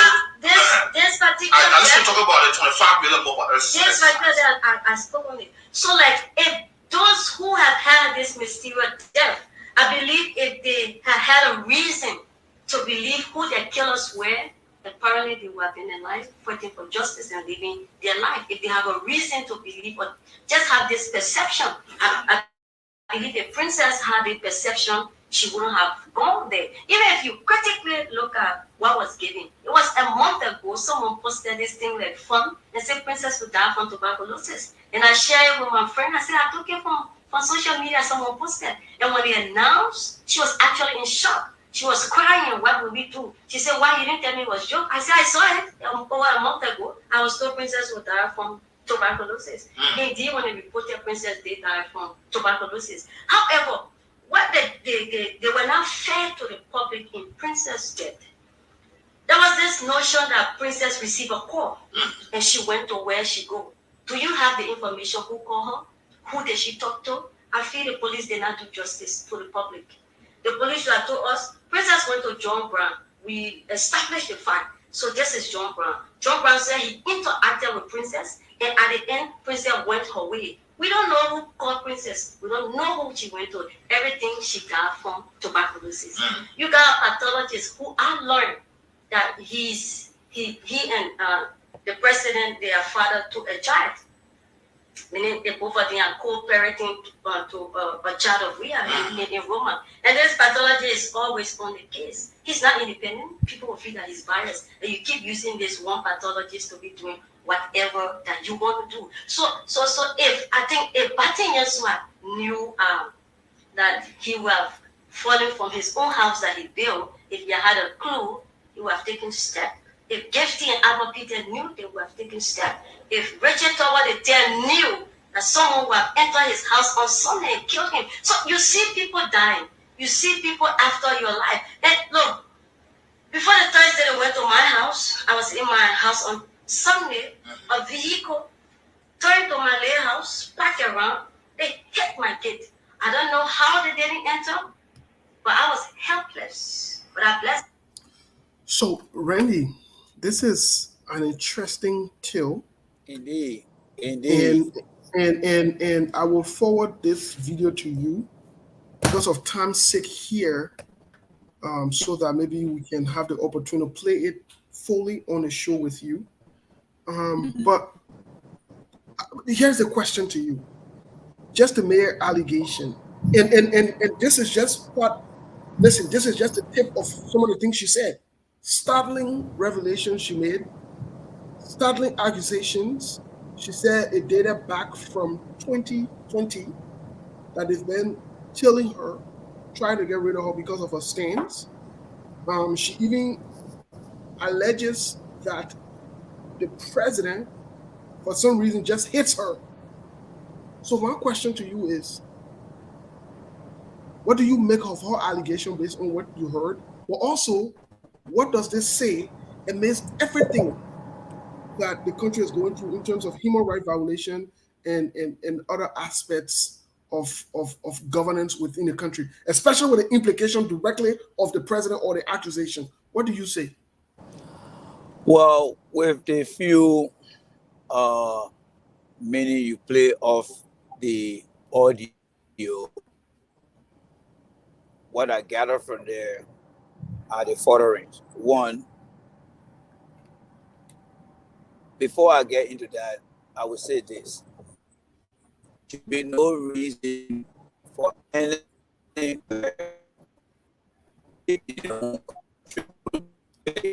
overnight. So if for any reason Representative Kennedy is thinking about her life not being safe, I would say the speaker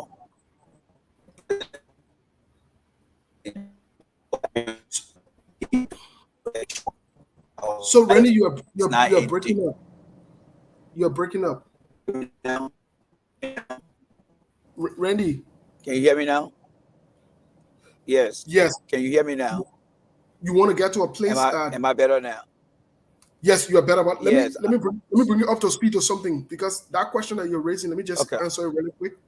She asserts All in right. this tape, in this interview, that she's written the speaker, is on record. They've done nothing about it. Okay. And that is why I'm trying to reassure the Liberian people that there should be no reason any Liberian or friends of Liberia that live in our country should be in fear of their life. Mm-hmm. Now, I listened to her carefully, and I don't want people to judge me here, but I'm just trying to understand the unknown factor and the known factor. Right. When she said they want to kill me, and then she said the government want to kill me, who is the they and who is the government? We must be able to differentiate the unknown, because when you listen to the guy trying to quote her in our report, Mm-hmm. she mentioned that they want to kill me and the government want to kill me. So I'm thinking to myself and asking myself, are there two group of people, one from the government side and the other from the D side? There is some unclear view So, over there. so Randy, since you want some clarity, let me play for a few more seconds. Let me play a few more sound bites. I think that would help. Let me play a few more sound bites. Let's listen for a few more minutes, please. I think we have a few more time here so that we don't get to interrupt or whatever it is. He could have lost his way. No, it's a vehicles that turn around and park. And at 2 o'clock, the air is quiet. You can even get a first step of someone walking. So that's how dangerous it is. So I would rather die on the mountain that people know that I've tried to climb this mountain, to die on the mountain than to die in the valley. And like You said there'll be no autopsy. Like Sarah just took over me and grief took over me, and I fell for my mother. Like, because the hunt is getting more aggressive. So like I told my family, you're not gonna get anything from autopsy. I mean, I've come to terms with my own mortality, especially in this government. And I told my family, if I go missing, just know I don't sleep. If I died, there's no autopsy because I don't have any sickness. Just bid me farewell. Now, Honorable, you are now saying that the CDC government, this government, are you prepared to take issue with them? Because you have already identified. Yes. Are you prepared to take issue with them? Well, I am going to be more vocal. I'm going to be on my stems. I believe that CDC is after me. I strongly believe. There are a lot of things that have been happening to me, but it's discouraging. There are a lot of things. For meetings, when my police come for meetings, the feedback that he gave me, what the president have got to say. I mean, like he opened a Tukoro market. Me and George, we're not crowd. We're not in the same generation. We're not fighting anything. When he was in his film, in his million, I was just a child. I'm coming out to be I'm just a representative. He's a president. He needs to let go of me. I don't know his issues with me. I don't know his problems. Apart from this government, he needs to let go. lawmaker, do you really have any personal issue with the president? I don't have, even both local and international people have asked me why. Because he has, I come in from a football field and to see critical voices. And like, I don't insult him. I don't attack his person. I attack national issues that are affecting the people. So if you don't want to hear it, I don't know what to do. The Duporo market was being open. He didn't call me there. Everybody frowned on it, was no talk about it. The Omega market was opening. He didn't call me, the market people. So he has shown the level of disregard, hatred, and he has shown malice for me, and it is glaring that he has shown that malice, for which the master is in this case as little as it is, and I'm actually not a party. The woman only alleged that I ordered my boys to go and take away things from her. They have not even agreed my boys before court. One Milton Doe said, let me call the name of CDC government official that after call Mr. Journalist. I hope Melvin can also post and tell me the name of who he think is after, but say that he called the name of such a person. So I will say this is a brief allegation. You are speaking to the highest seat, the president of this country. Are you prepared to go into a lawsuit with this process? Well, if they take me to law, it's my belief, is what I think, and based on what's happening to me, based on what I feel, based on the communication I have sent, the lackadaisical attitude to a threat to my life, and nothing has been done about it. I think we will be arraigned before the court of law. As I said, that's how I feel, that's how I think. I'm not emphatic. Yeah, that's my feeling, that's what I think. And I'm entitled to feel the way that I feel. Let's go to this lawsuit to talk about that is not for you, or should not be for you. It should be for your office staffers up on. It should be for your office staffers on. Let's go to it. Let's go more deeper into this passage. Say it is at the PSA Magistrate Court. Yeah, it is at the court, and I think according to our statutory limit, it shouldn't exceed more than 30 days. Okay. I think I want to be law-abiding and take the secondary magistrate advice that after we shall have resolved this, then I will take my time and come back. We'll go through the case. I would also like to give my observation in the judiciary system with cases that have been there that is not even pertaining to me and the way I feel the Liberians are treated, but I want to respect the magistrate. So I just stop it up. Okay, let's go to the district. You've been carrying on several activities. I follow on the bridge. You did a bridge there. I've done 5 bridges. 5 bridges. You said several years.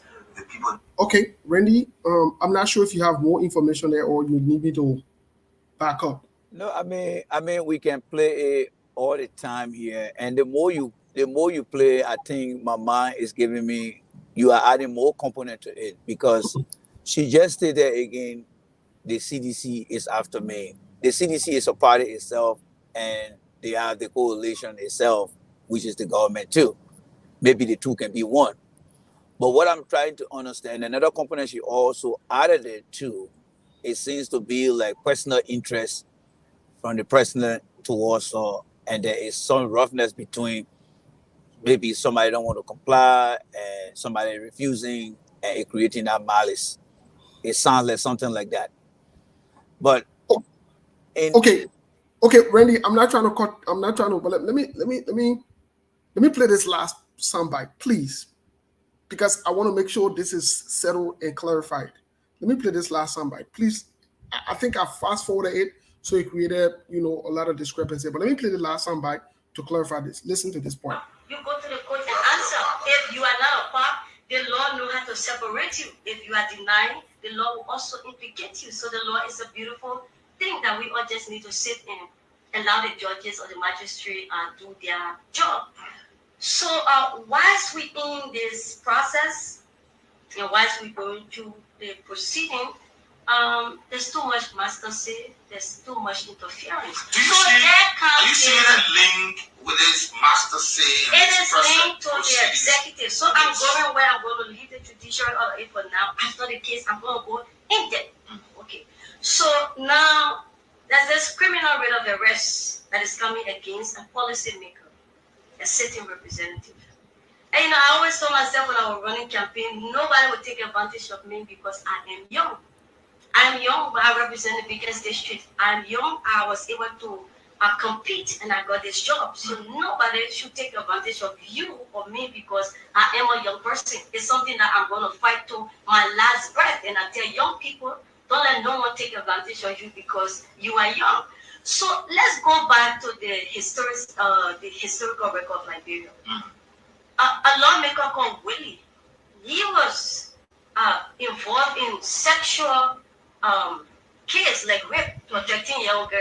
He was never issued criminal writ of arrest.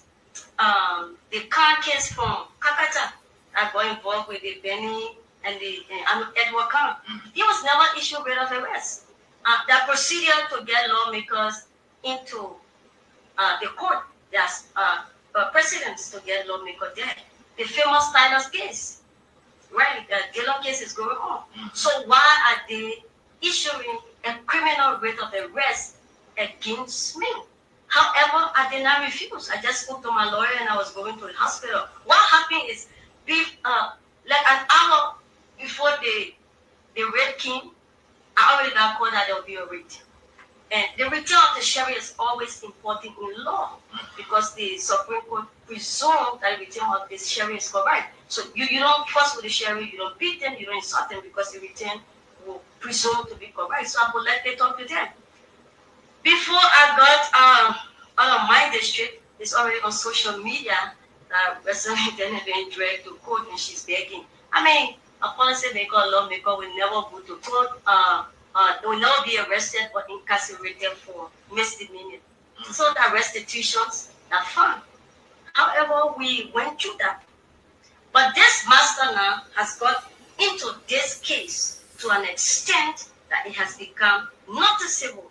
And I say, okay, if this master does not understand this case, and this master say that I should be incarcerated and I should be arrested, it's like this master cannot find me where I am because I've changed my pattern of living. It is this master that has been after my life. And it is actually serious. So I want to believe that this government is after my life. I want to believe it's because of my critical stance. I've actually not been well, so I've not done much to the Princess Cooper case. She's a young lady. I've actually not spoken to the most beautiful park. I just saw the beauty of it. I was shocked to know that venue there was named after Alhaji G.V. Kumar, a notorious killer in Liberia. So if you do things like that and Rosalind try to criticize it, then you become a hit position, you're against the government, then you become a target. So I feel that I have been targeted and the lyric in question has just been used, and the master did not understand the nitty-gritty of the case. And the master Well, now because it is, the master, your own observation, the master now it is the government, yes, the ruling establishment. and because the master just want to get at me because I have been speaking up for justice for the rights of the people, the master, with us studying the case, the master has gotten involved. Even the circuit judges would tell the magistrate that the rate was inappropriate. The reason it was inappropriate, I was already in the bailiwick of the court. I was under the jurisdiction of the court. I was under the judge awaiting his ruling. So whether the ruling crack, whether the ruling did not go and any party could sue, the best that you could do for a policy lawmaker, a policy maker is someone, because those who you issue writ of arrest on, those are hardcore criminals. Those are people who are absconding justice. So if you're doing it to get at me, I think the judiciary should not allow themselves to be used by the executive. And you are even accusing a body you are part of. Yes, so the executive should not allow the judiciary to be used, because as I always say, by next year, the whole country is going to be on the shoulders of the judicial branch of government. If they never stood before for Liberia, it's about time that they stand for the country. Okay. So if the master feel I am a criminal, I want to point to the master who are the criminal, and I want the master to know that the 25 billion mobile assets, I do have the report. Okay. The report is coming. So I expect them to you. issue written arrest on the head for the mobile assets. I expected them, they know the criminals, so I expected them to issue written arrest. So I consider it as a political witch hunt, and I think they want to have me killed. Okay. Yeah. Let me just hold you there, and you already set the base for the entire conversation. But I'm going to go to this right out. All right, Randy, do you have a context now to this whole thing so that we can move here on this? Hello? I hope I still got Randy there. So basically, what you are hearing is Representative Swakoko Dennis making her allegations, providing clarity and context to her allegation as to who's behind this, what has happened, and how long they've been chasing her around. So, all right, I was just trying. I finally got home, so I'm almost to the end. But I did hear everything. What do you say? Well, again, Moses, the more you expand this, the more the unknown factor continue to create. She also said the master. She is not saying who the master is, but the guy who is conducting the interview with her just came out generally and said the government, and then she said yes, the government. So that means she herself, she against herself too, because she's part of the government. What I think is happening here, Representative Dennis is in such a situation, but she needs to be very clear and calculative. And I think one thing she needs to do is to be able to meet a lawyer who will adequately represent her to present her story, where subject will be identified as subject, predicate will be identified as predicate, so that we can understand. Because the more you play her video, I see a lot of inconsistencies in terms of who are the major factors. Am I saying that she's not in danger? She is in danger.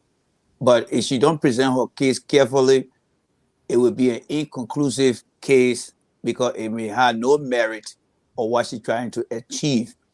The reason I'm saying this here, Moses, is in this country here, there are many times that I have gone to court representing my company, and people have come up with different allegations that don't have merit in it. And listen to her. She started first with they say. Who is they? We need to uncover that. We need to see the they. And then she said the government. And then now she's saying CDC. Now she's saying the master. And another thing she spoke about too is car hitting her fence. How sure are we that the car that hit her fence is not a drunk driver? How sure are we it's not somebody who's learning how to drive? That hasn't been investigated.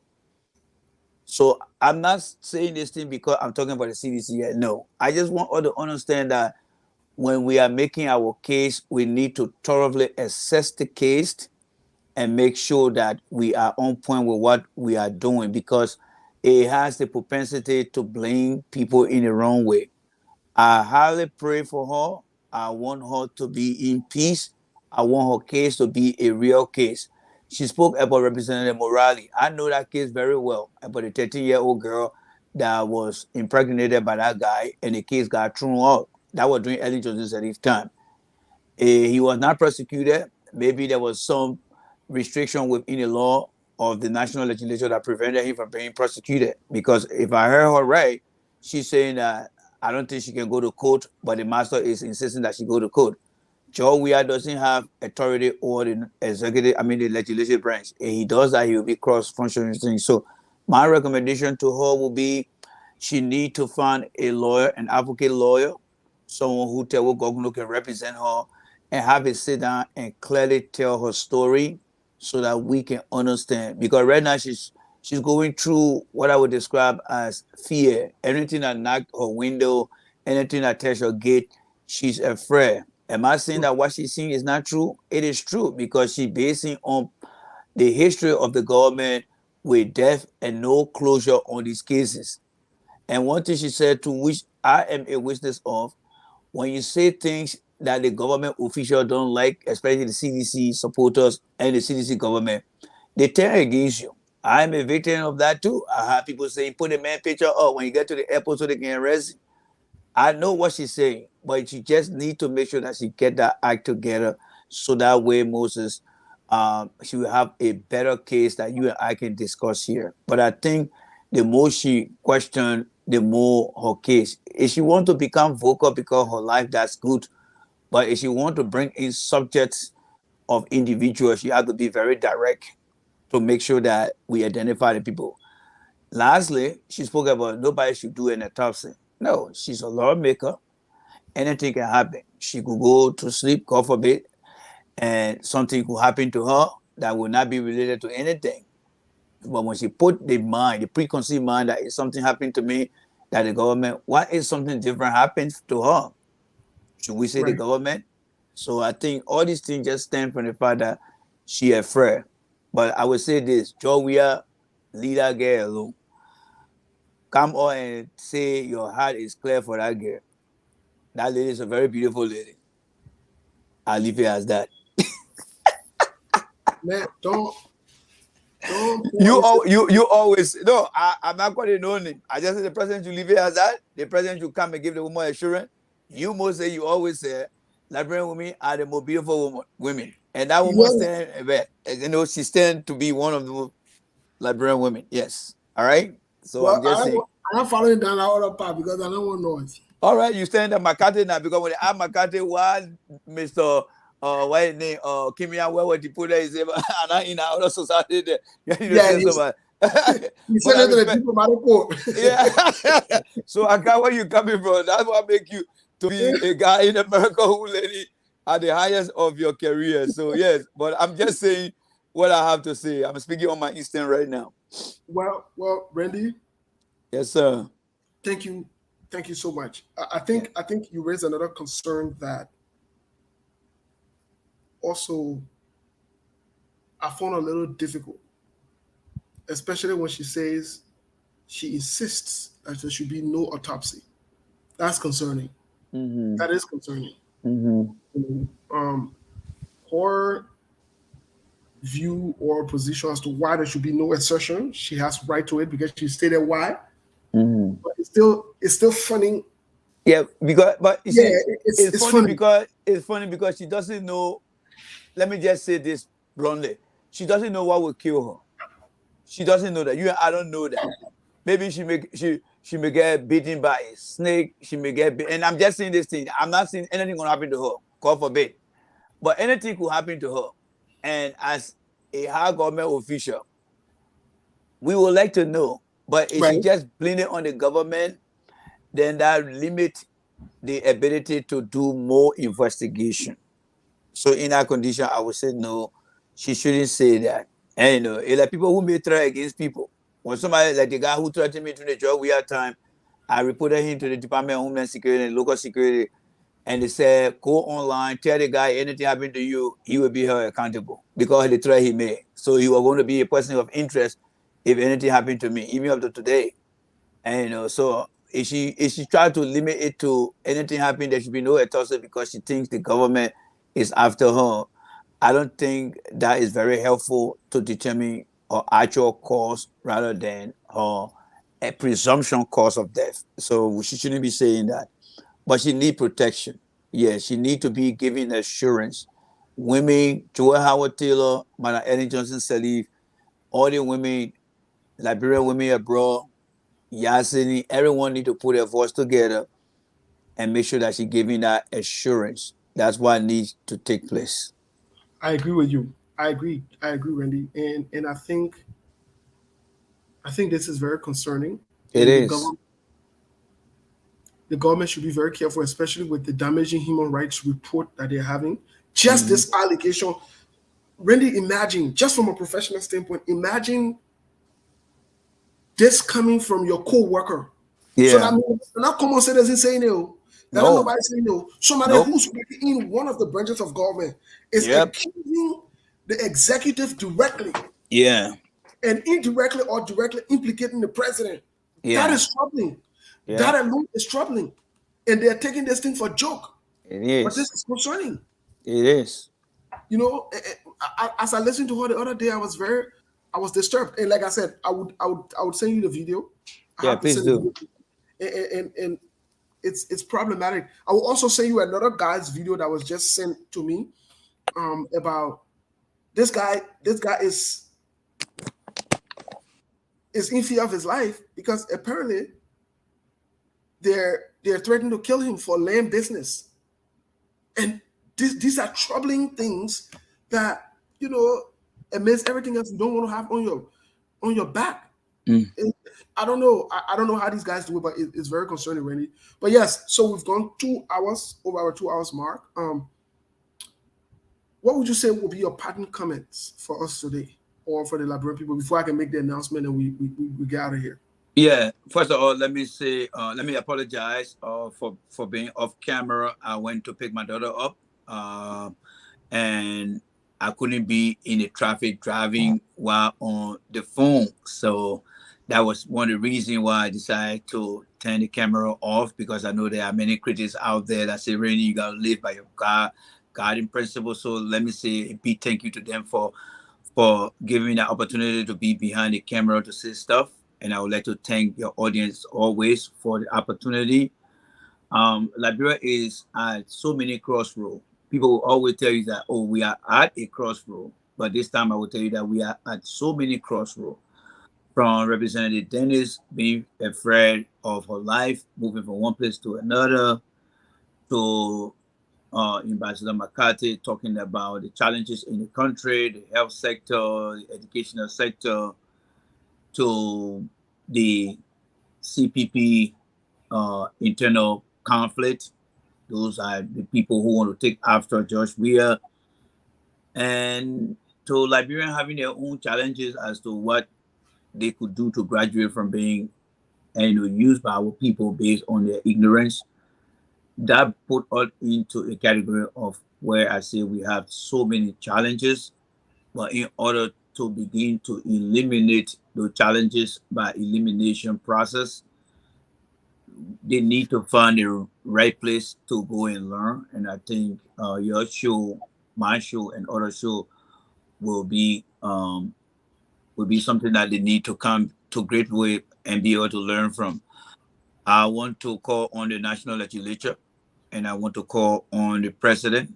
I mean, I'm tired of calling on the president now. I think people are happy at the RIA, the national legislature need to really represent that role. They confirm most of these guys to help the Liberian people. They are not only putting the Liberian people at risk, but not calling the director. They are also getting other countries involved, which is not a good thing for us.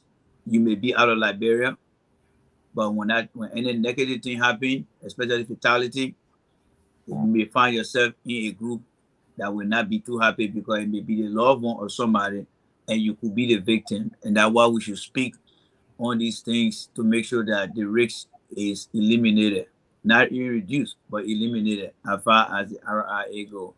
So we should continue to have this conversation, Moses. It's very important. Like I always say, a total representation of our population is not on Facebook.